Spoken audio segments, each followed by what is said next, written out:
વિકાસના નામે જો પર્યાવરણનું નુકસાન થતું હોય અને તેનો ભોગ સામાન્ય નાગરિકો અને ખેડૂતોને બનવું પડે તો એ વિકાસ કેટલો યોગ્ય કહેવાય? અમરેલી જિલ્લાના વડિયા તાલુકાના બાટવા દેવડી વિસ્તારમાંથી આવી રહેલી તસવીરો અને ફરિયાદો હવે ગંભીર સવાલો ઊભા કરી રહી છે, જ્યાં આરોપ છે કે અનઅધિકૃત રીતે ટાયર બાળીને ઓઇલ બનાવવાનું કારખાનું ધમધમતું ચાલી રહ્યું છે અને તેના ઝેરી ધુમાડાથી આખું વાતાવરણ પ્રદૂષિત થઈ રહ્યું છે. તો આખરે શું છે આ સમગ્ર મામલો? આવો વિગતે વાત કરીએ આ અહેવાલમાં. નમસ્કાર, હું છું ચિરાગ વર્ષાબેન. આપ જોઈ રહ્યા છો સ્વમાન. અમરેલી જિલ્લાના વડિયા તાલુકાના બાટવા દેવડી સ્ટેશન નજીક આવેલા વાવડી સીમ વિસ્તારમાં ખેડૂતોમાં ભારે રોષ જોવા મળી રહ્યો છે.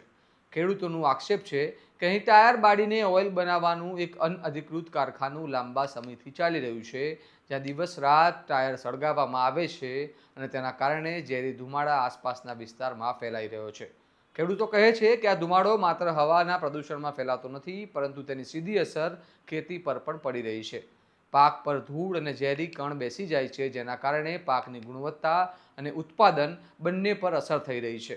માત્ર એટલું જ નહીં, પરંતુ ખેડૂતોનો વધુ ગંભીર આક્ષેપ છે કે આ કારખાનામાંથી નીકળતો કેમિકલયુક્ત કચરો જમીન અને પાણી સુધી પહોંચે છે, જેના કારણે જમીનની ઉપજ ક્ષમતા પર પણ અસર થવાની ભીતિ ઊભી થઈ છે.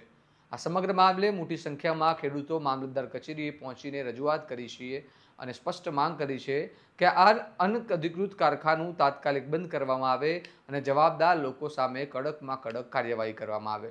સાંભળો આ મામલે ખેડૂતો શું કહી રહ્યા છે. આજ રોજ અમે આજુબાજુના ખેડૂતોને સાથે રાખી આજુબાજુના ખેડૂતોની ફરિયાદને આધારે વડિયા મામલતદાર સાહેબ શ્રીને એક આવેદન આપેલું છે. વડિયા સ્ટેશન વાવડી બાટવા દેવડીની કાચી સડક ઉપર જે જૂનો માર્ગ છે, ત્યાં બંને ગામના સીમાડે એક ટાયર બાળવાનું કારખાનું ઘણો ટાઈમથી ચાલી રહ્યું છે. ખેડૂતો અવારનવાર રજૂઆતો કરે છે, પણ ક્યાંક ને ક્યાંક ખબર નહીં હવે આમાં કોની મિલીભગત છે, શું છે, એ કારખાનું બંધ નથી થઈ રહ્યું. આની પહેલાં પણ મામલતદાર સાહેબની સરપ્રાઇઝ વિઝિટ થઈ હતી. સાહેબે કાગળ ઉપર સીલ પણ કરેલું છે, છતાં પણ આ ખેડૂતોના કહેવા મુજબ કે 2 દિવસ પહેલાં કે 1 દિવસ પહેલાં ત્યાં ટાયર પાછા બને છે, ટૂંકમાં ઓગાળવાનું કામ શરૂ થયું છે, ગાડી ટૂંકમાં ઉતરેલી છે. અને આની પહેલાં જ્યારે જેતપુર મામલતદાર સાહેબ શ્રીએ સરપ્રાઇઝ વિઝિટ કરેલી હતી, ત્યારે અહીંયા પણ જાણ કરેલી હતી ને એના અનુસંધાને આ લોકોએ ત્યાં વિઝિટ કરેલી હતી. એ દરમિયાન એ ભાઈએ, એ જે માલિક છે, એમણે એક બાટવા દેવડીના લગભગ ખેડૂત છે, એમને એક ધમકીભર્યો ફોન પણ કરેલો હતો કે જો તમે ભાઈ આમાંથી હટી નહીં જાઓ તો અમે તમારા હાથ પગ ભાંગી નાખશું. અને ફરિયાદના આધારે વડિયા પોલીસ સ્ટેશને એક્શન પણ લીધેલા. અને ત્યારબાદ એવી સમજૂતી થઈ કે ભાઈ તમે ફરિયાદ પાછી ખેંચી લો અને અમે આ કારખાનું સદંતર બંધ કરી દેશું. ફરિયાદ પાછી ખેંચી લીધા પછી આ કારખાનું પૂર્વવત ચાલુ થઈ ગયું છે. સાહેબ તમે આવો. અને આ ગુજરાતમાં હું માનું છું ત્યાં સુધી ટાયર બાળવાનું કારખાનું એલાઉડ જ નથી. કોઈ પણ જગ્યાએ ચાલી ન શકે, કારણ કે આ જોખમી પ્રદૂષણ ફેલાવી રહ્યું છે. પાણીનું પ્રદૂષણ તો થઈ રહ્યું છે, પણ સાથે સાથે હવાની અંદર જે પ્રદૂષણ થઈ રહ્યું છે, રાતની અંદર સ્ટેશન વાવડી હોય કે આજુબાજુના ગુંદાળા ગામ સુધી ટૂંકમાં એની સ્મેલ, મતલબ એની ખરાબ દુર્ગંધ આવી રહી છે. આજની તારીખમાં પણ તમે ત્યાં જઈને ત્યાંથી તમે પસાર થશો તો દુર્ગંધ આવે છે. તો આ હવાની અંદર જે પ્રદૂષણ ફેલાઈ રહ્યું છે, એમાંથી લોકોને જાનહાનિ, લોકોની આરોગ્ય સાથે કાયદેસર છેડા કરવાનું કામ થઈ રહ્યું છે. હવે સરકાર છે એ માય બાપ છે, અવારનવાર સરકારમાં રજૂઆત કરીએ છીએ અને હજી પણ ખેડૂતો ઉગ્ર રજૂઆત કરવા માટે તૈયાર છે. કારણ કે હવે જે છે એ આ પાણીના હિસાબે, આ કદડાના હિસાબે બોરમાં ને પાણીમાં જે પાણી છે એ ડોળું થઈ રહ્યું છે, મતલબ કાળાશ પડતું થઈ રહ્યું છે. બોરમાંથી મોટર ખેંચીએ તો એમાં ગઠ્ઠા આવે છે, એનો મતલબ એવો છે કે આ પાણી ત્યાં લાગી રહ્યું છે.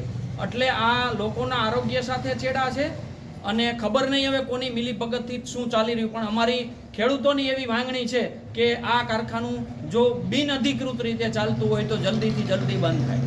ટાયર ઓગાળવાનું શું ઉપયોગમાં લેવાતું છે તમારા અનુમાન મુજબ? હવે મારા ખ્યાલ મુજબ ટાયર ઓગાળીને કદાચ એક પ્રકારનું એવું ઓઇલ બનતું હશે કે જે કદાચ ડામરમાં ક્યાંય વપરાઈ શકતું હોય. આપણને એની પ્રોસેસ મતલબ ખબર નથી, એક્ઝેક્ટ આઈડિયા કે આ ઓઇલ કયા ઉપયોગમાં થાય છે.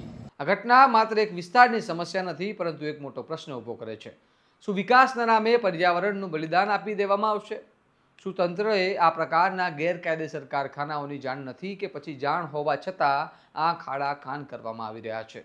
ખેડૂતોનો સીધો આક્ષેપ છે કે જો તંત્ર ઈચ્છે તો આવા કારખાનાઓ એક દિવસમાં બંધ થઈ શકે, પરંતુ છતાં લાંબા સમયથી કામગીરી ચાલુ રહે છે, જે પોતે જ ઘણા સવાલો ઊભા કરે છે. શું આવા કારખાનાઓ કોઈની રહેમ નજર હેઠળ ચાલી રહ્યા છે? અને જો આવું છે તો જવાબદાર કોણ છે? અને સૌથી મોટો સવાલ એ છે કે શું તંત્ર ખેડૂતોની આ વ્યથા સાંભળશે? શું તાત્કાલિક તપાસ કરીને ગેરકાયદેસર પ્રવૃત્તિ પર રોક લગાવવામાં આવશે કે પછી આ મુદ્દો પણ સમય સાથે દબાઈ જશે? કારણ કે જો આજે કાર્યવાહી નહીં થાય તો આવનારા સમયમાં માત્ર ખેતી જ નહીં પરંતુ લોકોના આરોગ્ય પર પણ ગંભીર અસર પડી શકે છે. આ મામલે તમારું શું મંતવ્ય છે? આવા કારખાનાઓ સામે કડક પગલાં લેવા જોઈએ? તેમને કમેન્ટ કરીને જરૂર જણાવો અને આવા જ વિશ્લેષણાત્મક અહેવાલો માટે સ્વમાનની ચેનલને લાઇક, શેર અને સબસ્ક્રાઇબ કરવાનું ભૂલતા નહીં. નમસ્કાર.